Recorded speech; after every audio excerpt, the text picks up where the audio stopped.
If we don't believe in freedom of expression, for people we despise, we don't believe in it at all. The smart way to keep people passive and obedient is to strictly limit the spectrum of acceptable opinion, but allow very lively debate within that spectrum. Optimism is a strategy for making a better future, because unless you believe that the future can be better, you are unlikely to step up and take responsibility for making it so. The principle that human nature, in its psychological aspects, is nothing more than a product of history and given social relations, removes all barriers to coercion and manipulation.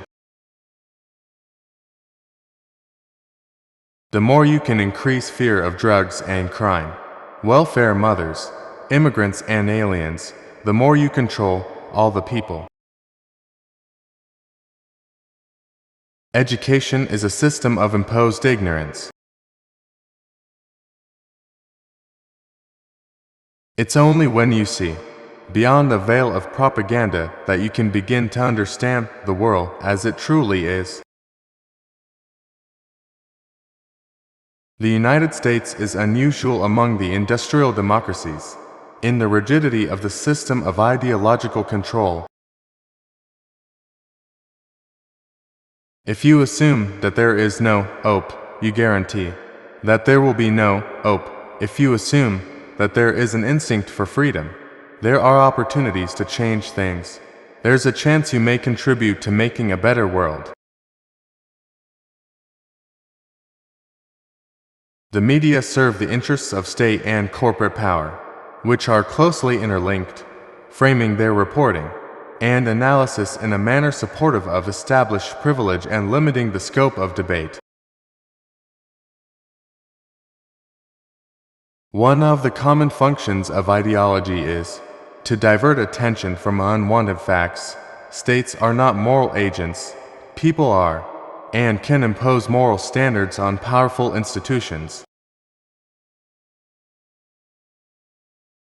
You never need an argument against the use of violence. You need an argument for it.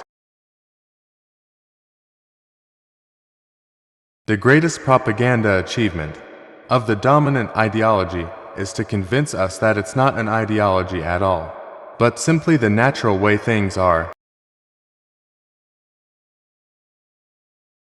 If we don't believe that people have the right to say things we might find repugnant, we don't believe in freedom of speech.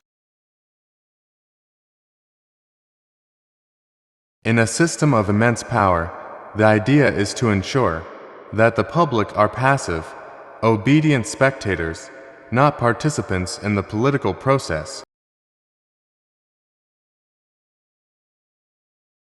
Language is a process of free creation.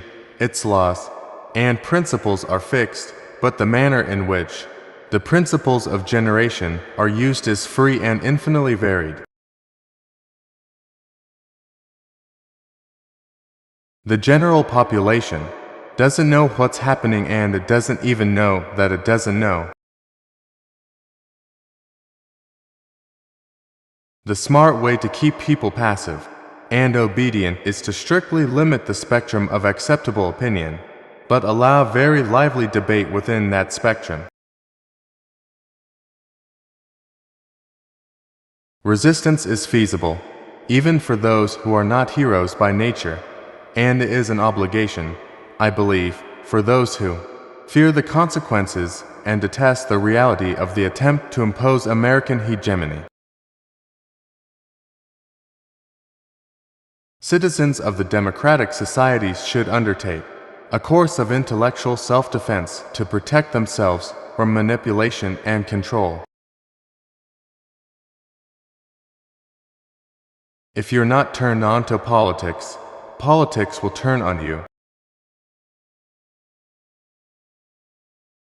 The principle that the state shall have authority to intervene to protect the general welfare of its citizens has generally been interpreted to include the right to protect the economy from undue concentrations of power.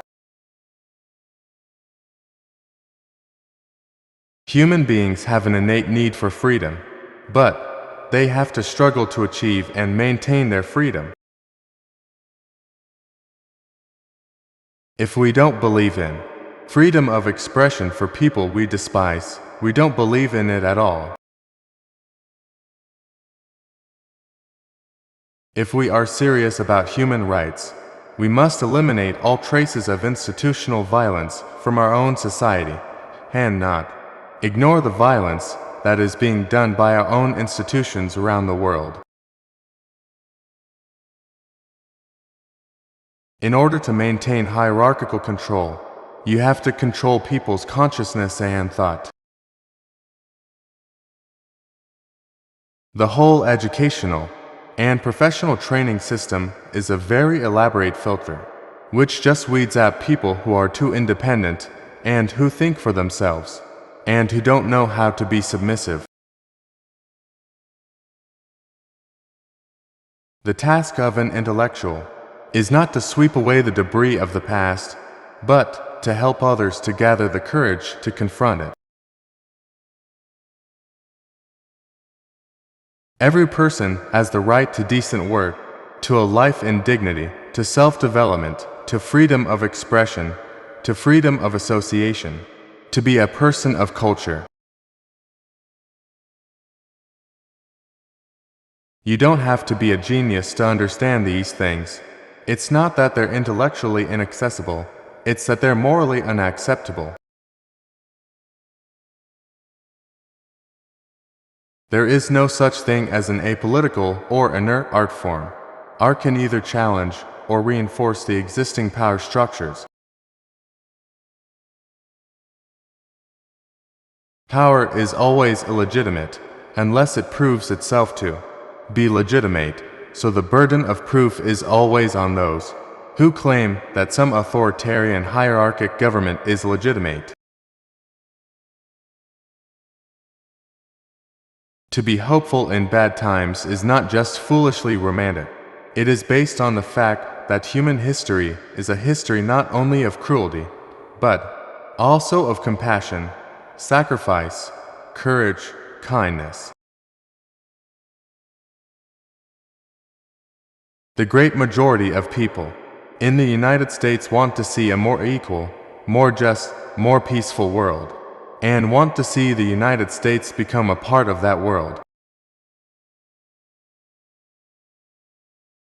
I think it only makes sense to seek out and identify structures of authority, hierarchy, and domination in every aspect of life and to challenge them. Thanks for watching this video. Please like, share, subscribe.